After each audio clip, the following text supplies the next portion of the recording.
Hello students, मैं S Chandrawat आपके सामने लेकर हाजिर हो चुका हूँ 12th क्लास एजी केमिस्ट्री। और इस 12th क्लास एजी केमिस्ट्री के अंदर अपन चर्चा कर रहे हैं लेसन 12 दुग्ध रसायन या डेयरी केमिस्ट्री से संबंधित। देखिए, इस डिस्कशन को आगे अपन बढ़ाते हैं और आज अपना टॉपिक है दूध का वसा परीक्षण, यानी कि फैट टेस्ट आपको करना है। आपको पता है दूध के अंदर फैट जो होता है ना, ये उसकी कीमत को निर्धारित करता है। दूध के अंदर वसा की मात्रा क्या करेगी, उसकी कीमत को निर्धारित करती है। यानी दूध की कीमत कितनी होगी, इसको उसके अंदर वसा की मात्रा को चेक करके ही पता लगाया जाता है। ठीक है भाई। तो इस तरह से आपके जो दूध की शुद्धता है, इसके अलावा दूध के अंदर उसकी कीमत क्या होगी, इसको जांच करने के लिए दूध का वसा परीक्षण किया जाता है। अब इस दूध के वसा परीक्षण के लिए अलग अलग विधियां अपन काम में लेते हैं। तो कौन कौन सी विधियां काम में ली जाएगी, किस प्रकार से दूध का वसा परीक्षण करेंगे, इन सब को अपन विस्तार से यहाँ पर पढ़ेंगे। तो ध्यान से आप लोग इसको देखिए और समझने का प्रयास कीजिए। ठीक है भाई। तो देखो, दूध का वसा परीक्षण आप लोगों को करना है। तो क्या लिखेंगे अपन यहाँ पर, दूध को का गुणों का नियंत्रण करने के लिए वसा परीक्षण आवश्यक है। ठीक है। दूध के गुणों का नियंत्रण, दूध के गुणों का नियंत्रण करने के लिए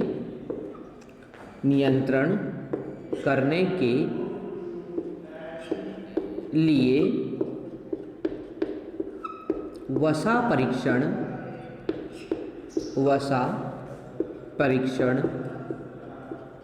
आवश्यक है। ठीक है भाई। तो दूध के गुणों का नियंत्रण करने के लिए दूध का वसा परीक्षण जो है वो आवश्यक है। ठीक है। चलो आगे चर्चा को अपन आगे बढ़ाते हैं। तो देखो, दूध में मिलावट का पता लगाने के साथ साथ वसा की प्रतिशत मात्रा के आधार पर उत्पादक को दूध की कीमत प्राप्त होती है। ठीक है। तो दूध में मिलावट का पता लगाने के साथ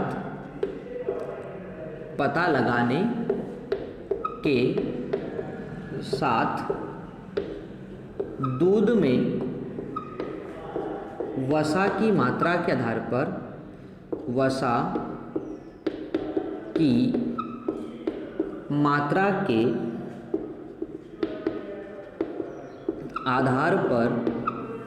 दूध में वसा की मात्रा के आधार पर उत्पादक को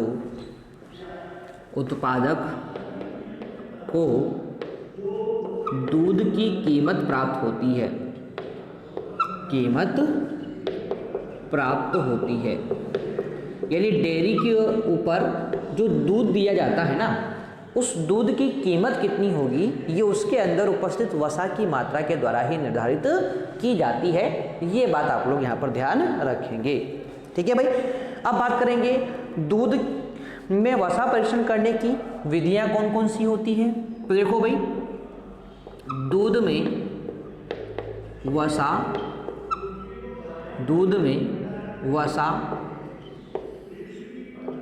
परीक्षण की मुख्यतः दो विधियां प्रचलित है। कितनी? दो विधियां प्रचलित है। अब ये दो विधियां कौन कौन सी है? तो देखो भाई, दो विधियों में सबसे पहली विधि जो है वो होती है आपकी आयतन मितीय विधि। आयतन मितीय विधि पहली तो कौन सी है? आयतन मितीय विधि है। अब इस आयतन मितीय विधि के अंदर भी दो विधियां आती है भाई। ठीक है। एक तो होती है गर्बर विधि। कौन सी विधि है? गर्बर विधि आती है एक तो इसके अंतर्गत, और एक आती है इसके अंतर्गत बेबकोक विधि। कौन सी आती है? बेबकोक कोक विधि। तो आयतनमितीय विधि के अंदर दो विधियां हैं, गर्बर विधि और बेबकोक विधि। इसी प्रकार से दूसरी प्रकार की विधि होती है आपकी भारमितीय विश्लेषण विधि। भारमितीय विश्लेषण विधि। और ये जो भारमितीय विश्लेषण विधि है इसके अंदर भी कितनी विधियां आएगी, इसके अंदर भी दो विधियां आती हैं। कौन कौन सी है वो दो विधियां? तो पहली है भाई भारमितीय के अंतर्गत पहली विधि आती है एडम्प पेपर कोयल विधि। एडम्प पेपर कोयल विधि। और दूसरी विधि इसके अंतर्गत आती है और वो है आपकी रोज गोटलिब विधि। रोज गोटलिब विधि। अब देखो अलग अलग जगहों पर अलग अलग विधियों से दूध का वसा परीक्षण किया जाता है। अलग अलग देशों में दूध का वसा परीक्षण करने के लिए अलग अलग विधियों को काम में लिया जाता है, ठीक है। परंतु बात करें कि इन विधियों के अंदर सबसे अधिक प्रचलित और सबसे अधिक आसान सरल विधि कौन सी है, तो वो होती है गर्बर विधि। कौन सी विधि होती है? गर्बर विधि। तो आप लोग जो है इस अध्याय के अंदर इस गर्बर विधि को ही विस्तार से यहाँ पर पढ़ने वाले हैं, ठीक है ना। तो अपन को ये जो चार नाम हैं ये तो केवल नाम ही आपको ध्यान रखने हैं, यानी इनके बारे में कोई विस्तार से चर्चा अपन नहीं करेंगे। केवल दूध परीक्षण की कौन सी विधि, दूध के अंदर वसा परीक्षण की केवल गर्बर विधि के बारे में अपन पढ़ेंगे, ठीक है। तो इनके केवल नाम आपको ध्यान रखने हैं। अब बात करेंगे अपन गर्बर विधि के बारे में बहुत विस्तार से, ठीक है। चलो तो यहाँ पर लिख लेते हैं इस चीज को कि सबसे पहला हेडिंग आप लोग डालेंगे कौन सा? हेडिंग है अपना गर्बर विधि। गर्बर विधि इसके बारे में चर्चा करेंगे। तो क्या लिखेंगे अपन यहाँ पर कि यह दूध में वसा परीक्षण की, दूध में वसा परीक्षण की सर्वोत्तम विधि है। दूध में वसा परीक्षण की सर्वोत्तम विधि है, ठीक है ना। तो ये चीज आपको याद होनी चाहिए भाई, ये सबसे अच्छी विधि मानी जाती है, ठीक है। अब इस विधि के अंदर क्या सिद्धांत काम आएगा, विधि कौन सी होती है, परीक्षण सारणी क्या बनेगी, गणना किस प्रकार से करेगी, इन सब के बारे में चर्चा अपन यहाँ पर करने वाले हैं, ठीक है भाई। तो गर्बर विधि के बारे में सबसे पहले लिखता हूँ मैं इसका सिद्धांत, यानी किस सिद्धांत पर ये कार्य करती है। तो देखो भाई गर्बर विधि के अंदर सिद्धांत जो होता है वो कुछ इस प्रकार से होता है। इसमें क्या करेंगे कि एक उपकरण होता है ब्यूटाइरोमीटर। इस ब्यूटाइरोमीटर में एक निश्चित मात्रा में दूध, गंधक का अम्ल और एमाइल अल्कोहल मिलाते हैं, ठीक है। एक उपकरण होता है, इनको दिखाऊंगा मैं आप लोगों को कि कौन कौन से उपकरण ये होते हैं। अभी ध्यान रखो क्या लिखा हुआ है, ब्यूटाइरोमीटर, ठीक है। इसके अलावा बात करते हैं अपन ब्यूटाइरोमीटर में एक निश्चित मात्रा में दूध, एक निश्चित मात्रा में दूध, कोमा H2SO4 तथा एमाइल अल्कोहल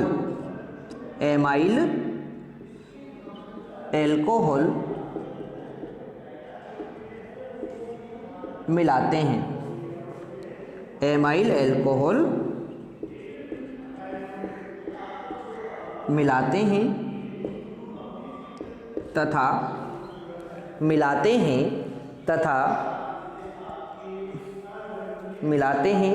तथा मिश्रण को अच्छी तरह से मिलाने के बाद अपकेंद्रित कर लिया जाता है। मिश्रण को अच्छी तरह मिलाने के बाद अपकेंद्रित कर लिया जाता है। अपकेंद्रित कर लिया जाता है। ठीक है भाई, अपकेंद्रित कर देंगे अपन यहाँ पर इसको। अब इसके बाद क्या होता है भाई, तो देखो इससे वसा ब्यूटाइरोमीटर के अंकित स्टेम में एकत्रित हो जाती है। इससे वसा ब्यूटाइरोमीटर इससे वसा ब्यूटाइरोमीटर के अंकित स्टेम में एकत्रित हो जाती है। एकत्रित हो जाती है। ठीक है भाई, तो ब्यूटाइरोमीटर के अंकित स्टेम में वसा क्या हो जाएगी, एकत्रित हो जाएगी, जिससे पढ़कर वसा की प्रतिशत मात्रा ज्ञात कर लेते हैं। जिसे पढ़कर वसा की प्रतिशत मात्रा ज्ञात कर लेते हैं।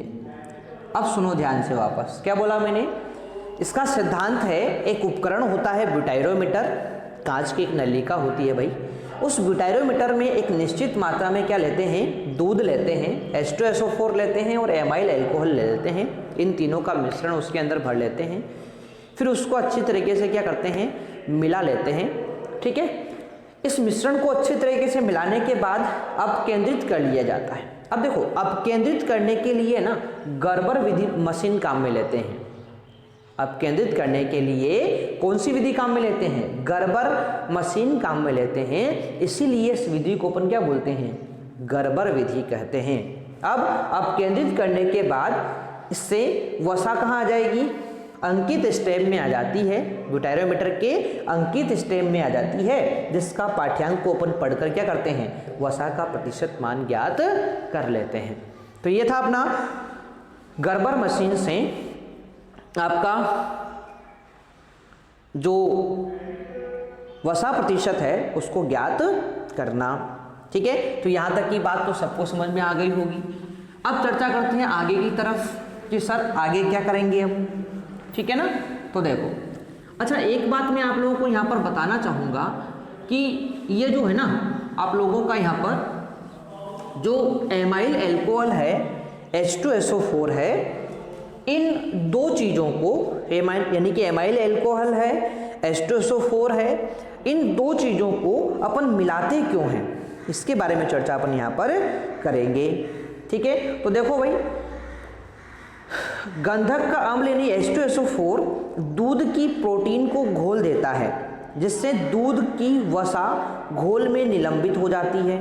ठीक है ना, यानी H2SO4 जो आपने मिलाया ना यहाँ पर, ये क्यों मिलाया आप लोगों ने, तो इसके बारे में क्या लिखोगे कि H2SO4, जिसे आप लोग एक और नाम से जानेंगे, इसको गंधक का अम्ल कहेंगे। गंधक का अम्ल इसको कहते हैं। तो गंधक का अम्ल H2SO4 करेगा क्या, गंधक का अम्ल यानी H2SO4 दूध की प्रोटीन को घोल देता है, दूध की प्रोटीन को घोल देता है,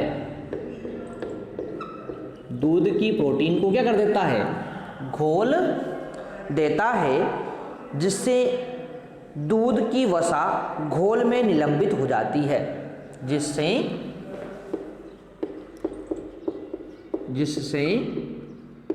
दूध की वसा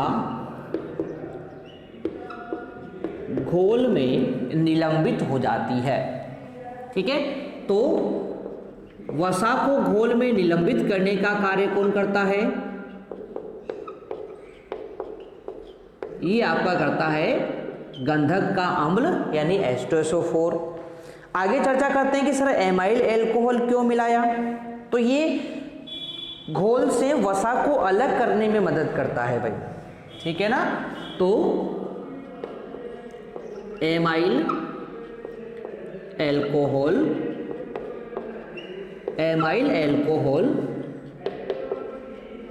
घोल से वसा को अलग करने का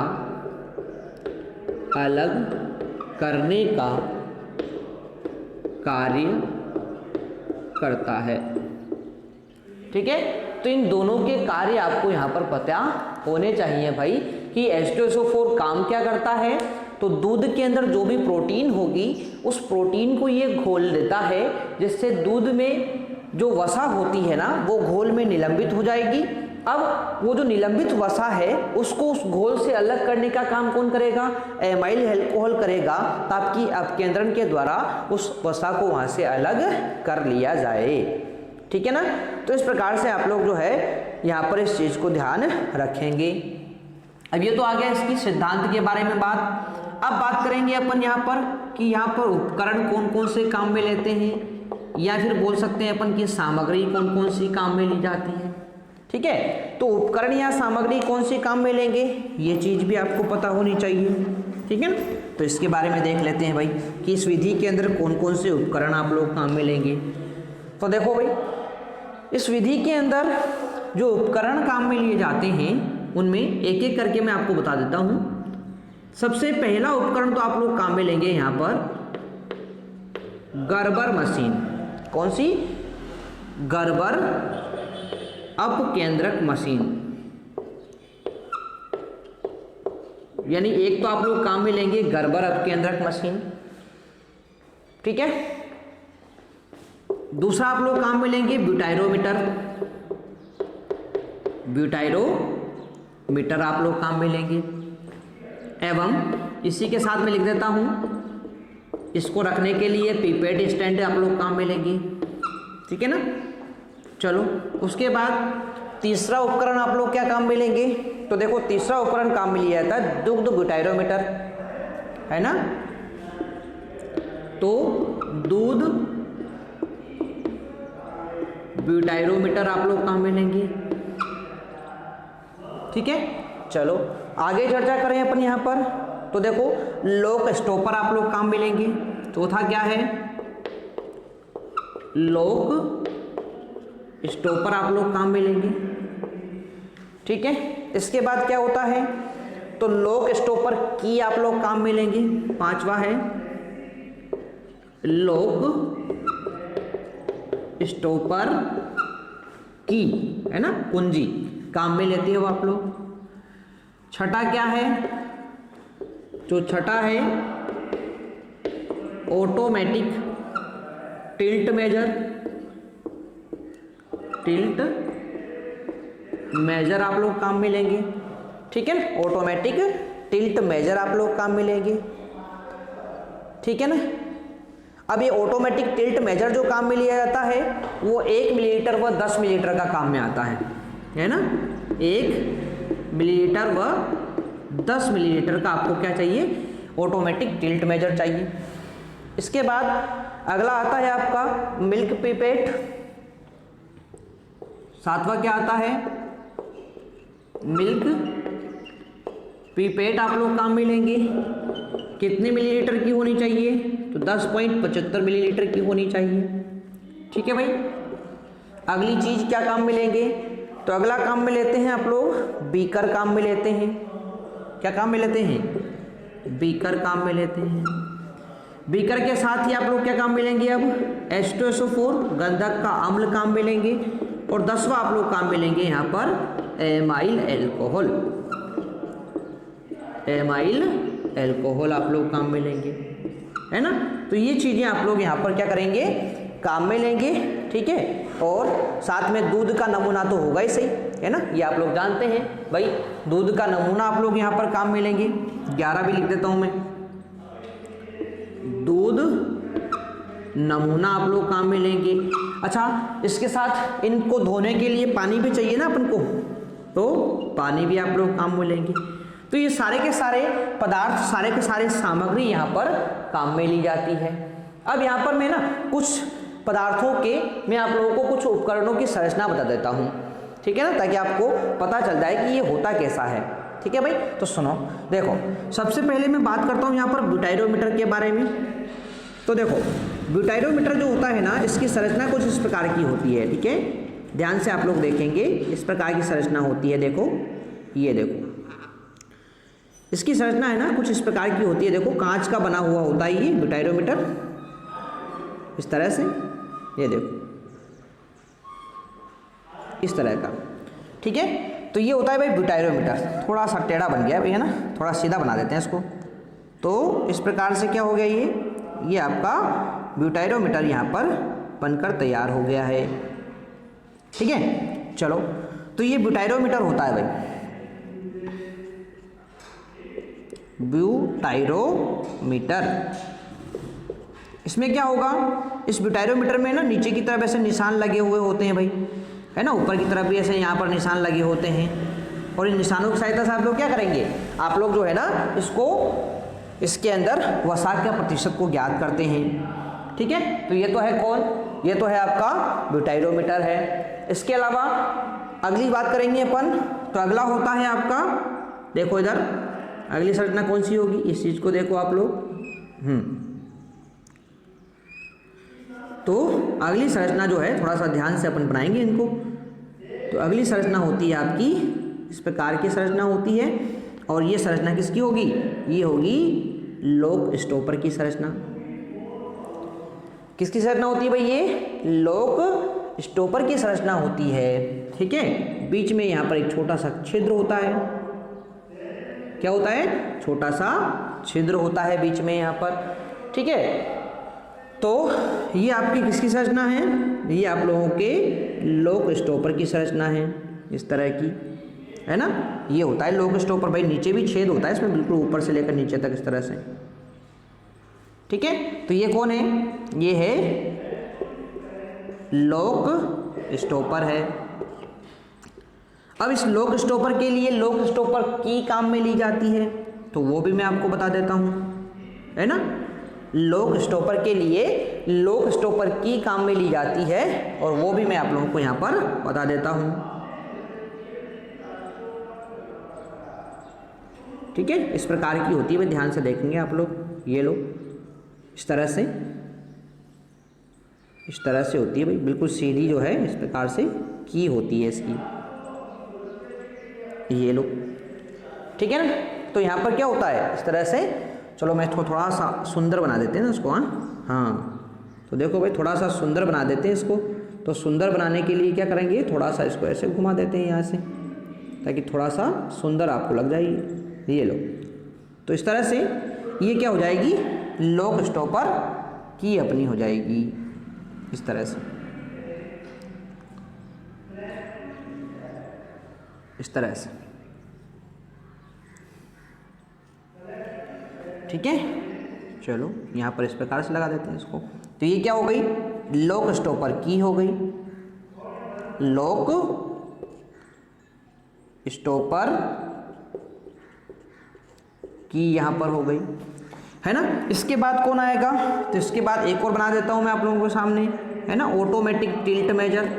इसकी भी संरचना बना देते हैं,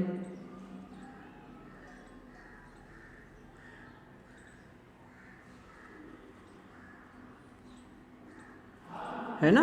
अगली संरचना किसकी आएगी, ऑटोमेटिक टिल्ट मेजर की संरचना आएगी। ठीक है, इस प्रकार का होता है भाई, ध्यान से देखना, इस तरह का। ठीक है, ऊपर की तरफ इस प्रकार से लगा होता है बोतल की तरह, और नीचे जो है थोड़ा सा मैं आप लोगों को बता देता हूँ, थोड़ा सुंदर सा बनाएंगे इसको अपन, है ना, ये इस तरह से। ये लो भाई, इस प्रकार की संरचना होती है इसकी। ठीक है, इस तरह से। तो ये किसकी संरचना हो गई, ऑटोमेटिक टिल्ट मेजर की संरचना हो गई। इस प्रकार की संरचना होती है इसकी।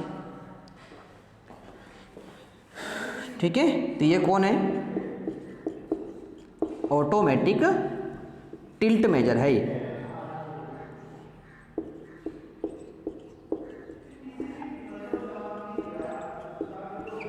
ठीक है, चलो, तो ये होता है आपका इस प्रकार की संरचना यहाँ पर, किसकी, आपके इन संरचनाओं की बात कर रहे हैं अपन यहाँ पर। तो ये इस तरह से संरचना मैंने आपको यहाँ पर बना दिया है।